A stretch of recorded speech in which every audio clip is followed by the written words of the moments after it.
July 2nd, 1943, Castelvetrano airfield, Sicily.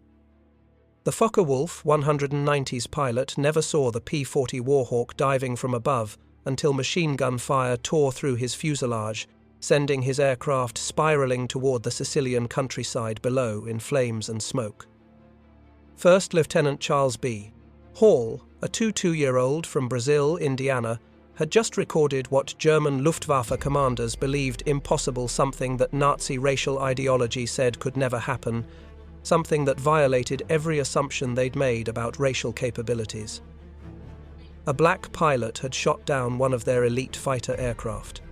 The swastika, painted on Hall's P-40 Warhawk that afternoon, would become the first of 112 enemy aircraft destroyed by the men. The Germans would reportedly come to call Schwarze Vogelmenschen, the Black Birdmen, a nickname that acknowledged respect earned through undeniable skill. In Nazi Germany, racial doctrine classified black people as Untermenschen, subhuman, incapable of mastering complex machinery, incapable of demonstrating courage in combat, incapable of the intelligence and discipline required for modern warfare. The Nuremberg laws had forbidden marriages between Germans and people of African descent, codifying racial superiority into legal framework. Yet here, above the Mediterranean skies, where ideology collided with reality, that carefully constructed racial mythology was about to be systematically demolished by 992 trained pilots from Tuskegee, Alabama, who would prove that excellence in aerial combat had nothing to do with skin color. What the Luftwaffe pilots didn't know as they climbed to intercept American bombers in 1943 was that they were about to face some of the most rigorously trained, highly motivated fighter pilots in the entire United States Army Air Forces. These were men who had overcome obstacles. Their white counterparts never faced men who had trained harder and longer than standard pilots, who had survived elimination rates that would have broken lesser men, and who carried into battle not just the weight of national duty, but the crushing burden of proving an entire race's capability to a skeptical nation. The mathematics of aerial combat would soon be written in the skies over Europe in numbers that couldn't be dismissed or explained away. 15,000 combat sorties, 1,578 missions flown, 112 aerial victories confirmed, 27 bombers lost to enemy fighters versus 46 average for other groups. Statistics that would force even the most pursed, fanatical Nazi ideologues to confront the bankruptcy of their racial theories. Numbers that proved skill transcended melanin. The journey toward that first aerial victory began not in combat over Sicily, but in the hostile environment of American segregation that made Nazi racism seem almost honest by comparison. In 1925, the U.S. Army War College had published a report titled Employment of Negro Manpower in War that concluded with devastating certainty.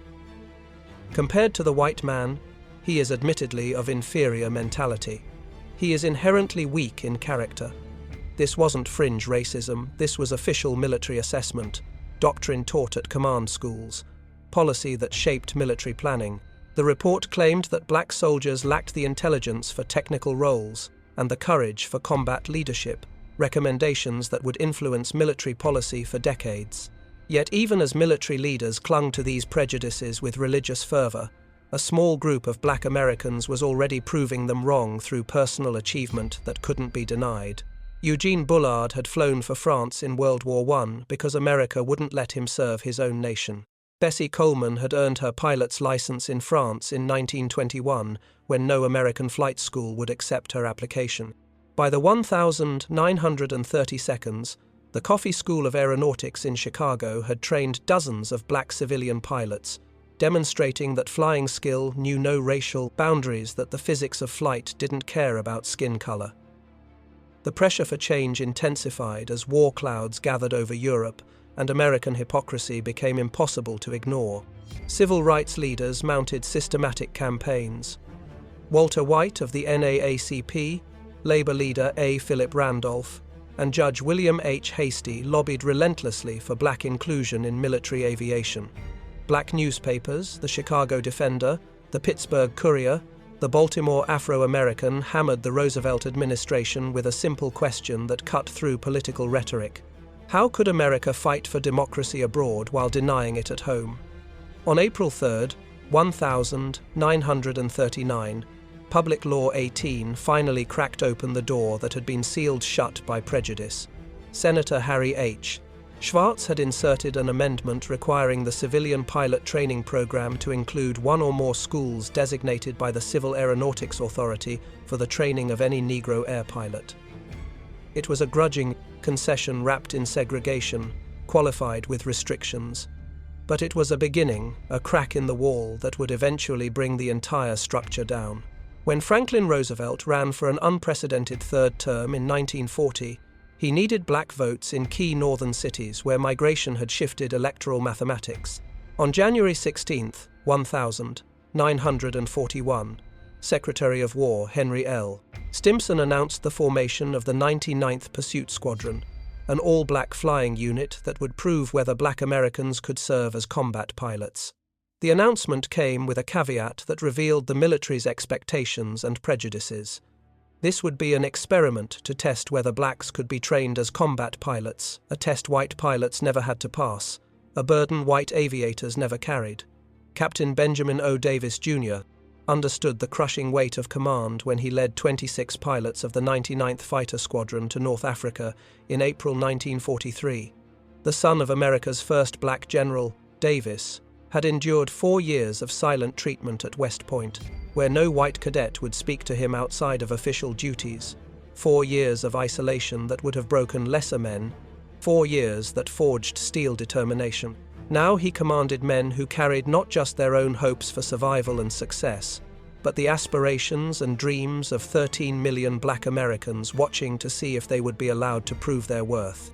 The 99th arrived at Farjuna, Tunisia, attached to the 33rd Fighter Group under Colonel William W.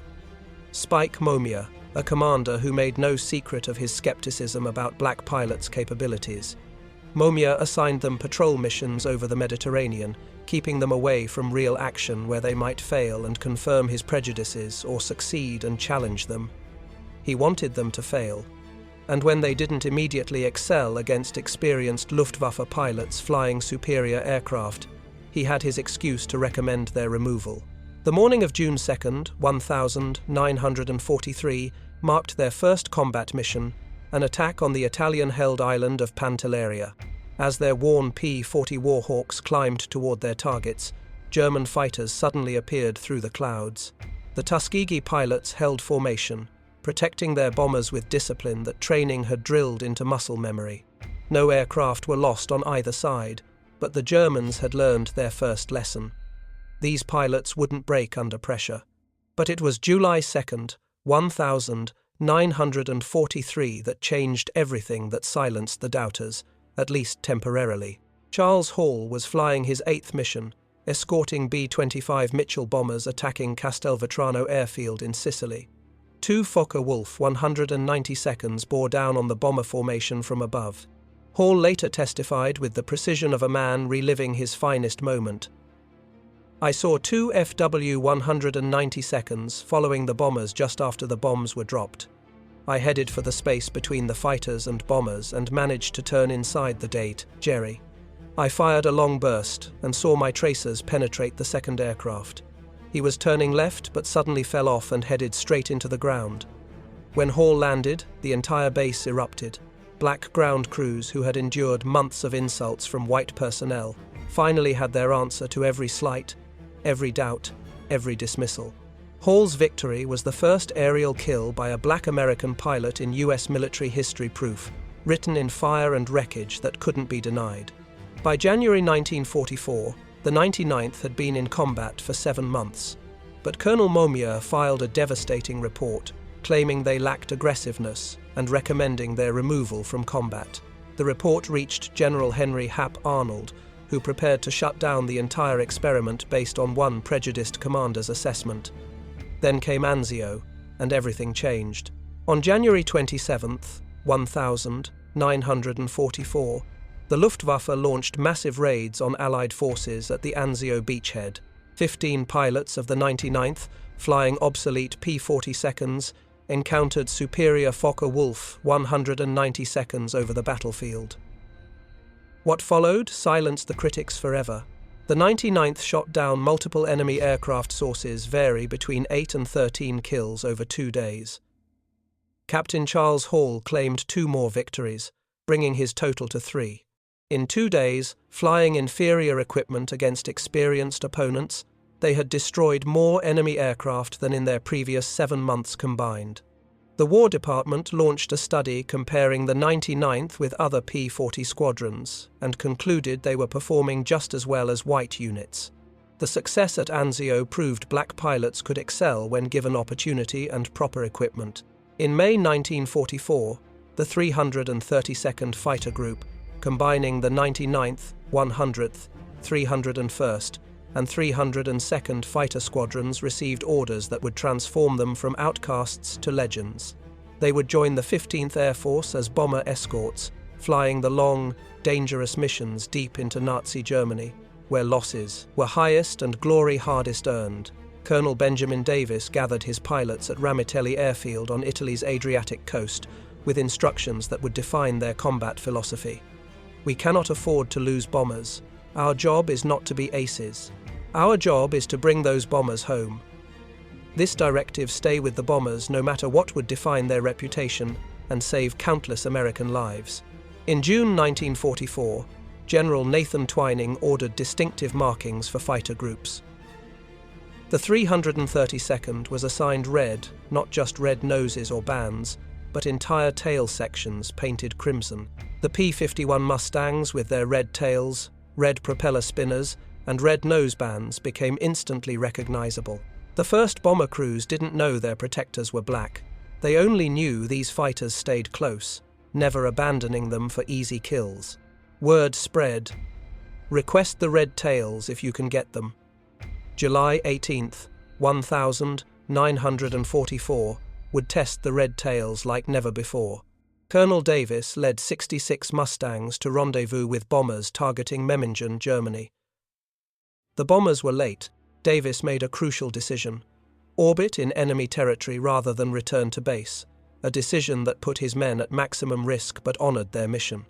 When the bombers finally appeared, so did the Luftwaffe, approximately 100 German fighters attacking from multiple directions, the largest force the 332nd had yet faced. Despite fierce defense claiming 11 to 12 victories, 15 B-17 seconds fell to enemy fighters in 20 minutes of savage combat. The 332nd lost 3 pilots: Lieutenants Robert Hutton, Wellington Irving, and Alfred Brown. Critics claimed the high bomber losses proved black pilots couldn't handle major battles. But operational analysis revealed the truth. The 332nd had arrived at an impossible situation and prevented complete disaster. By March 1945, the Luftwaffe's conventional fighters could barely challenge Allied air supremacy. But Germany had one last card: the Messerschmitt Me-262, the world's first operational jet fighter, with 540 miles per hour's top speed.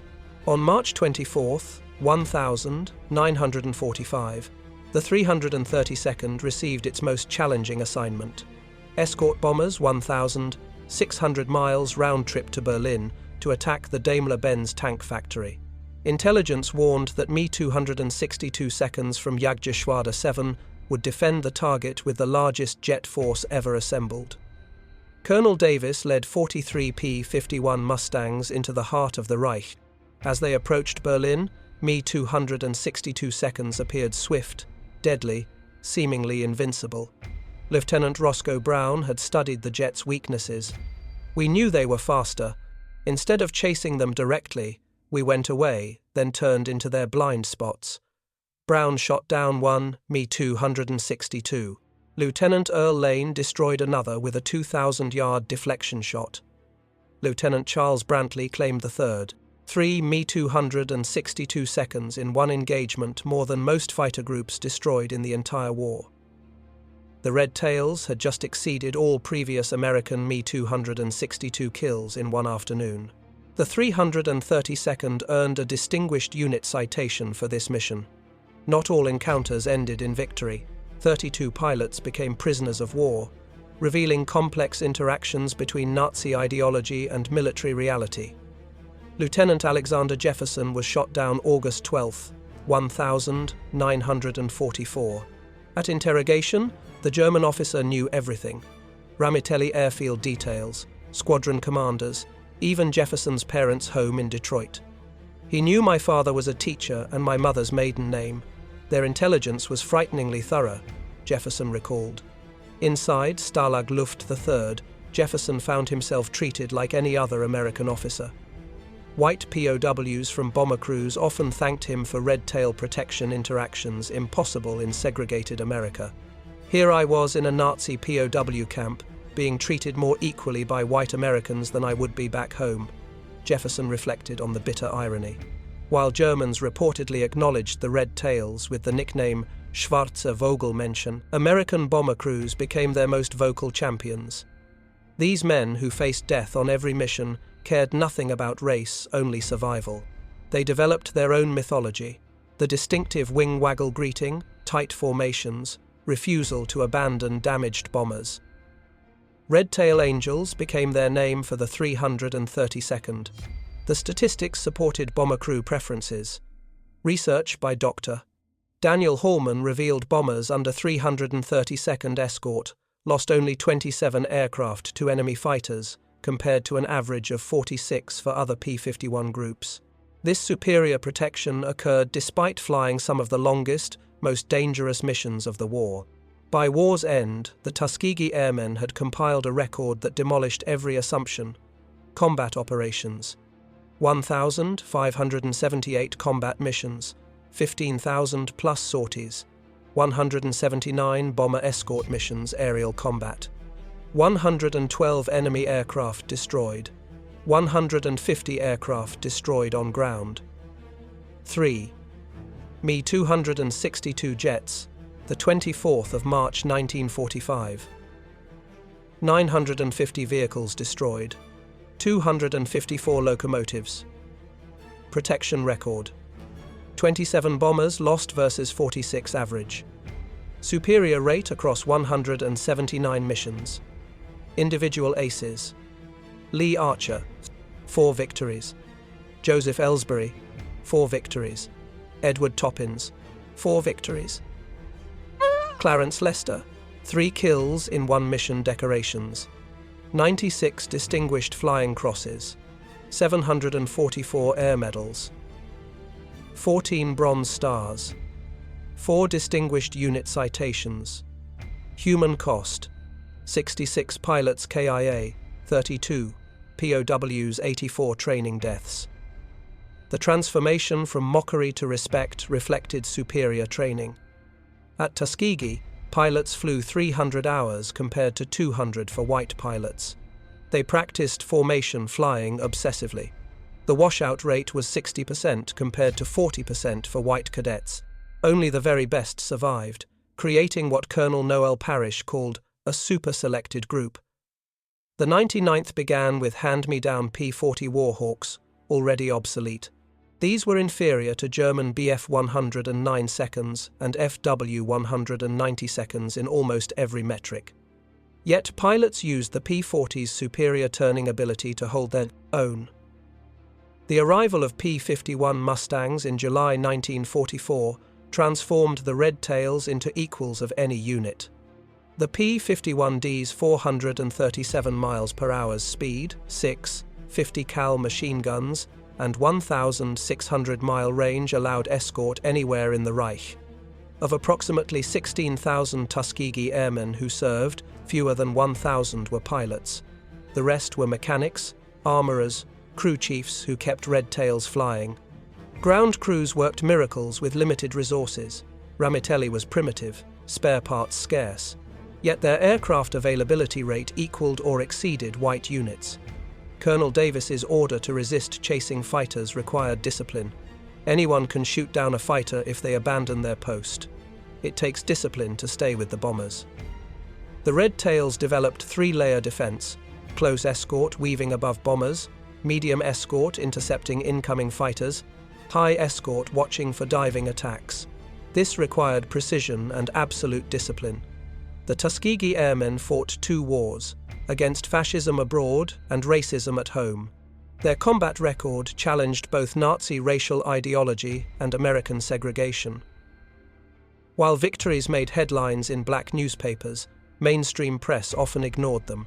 The Pittsburgh Courier's Double V campaign used Tuskegee Airmen as prime examples. By 1945, the Luftwaffe knew exactly who flew red-tailed Mustangs. Meanwhile, many white Americans didn't know black pilots existed. Deliberate erasure by the War Department. Victory brought not celebration, but uncertainty. While white units prepared for parades, the 332nd faced questions about their future in a segregated military. Individual pilots struggled with erasure. Lee Archer worked as an executive but rarely spoke about his record. Nobody believed me anyway. A black fighter pilot? Must be lying. In 1948, President Truman signed Executive Order 9981, integrating the military, a decision influenced by Tuskegee performance. Benjamin Davis became the Air Force's first black general in 1954. Recognition came slowly. In 2007, President George W. Bush awarded the Congressional Gold Medal. Only 300 original pilots survived to attend. Many waited over 60 years. The numbers remain irrefutable. 112 aerial victories, 3 Mi-262 seconds destroyed, 27 bombers lost versus 46 average, 96 distinguished flying crosses. The reportedly nicknamed Schwarzer Vogelmenschen proved prejudice crumbles when confronted with undeniable capability. Every victory added evidence. Skin color had nothing to do with ability. Roscoe Brown, who shot down a jet over Berlin, summarized, "We didn't just fight Germans. We fought ignorance, prejudice, and hatred. And we won all three battles." The Tuskegee Airmen defeated the Luftwaffe in combat, challenged Nazi racial ideology through performance, and helped demolish American segregation through undeniable excellence. When given opportunity, they soared, transforming mockery into respect, prejudice into acceptance, enemies into witnesses of extraordinary achievement.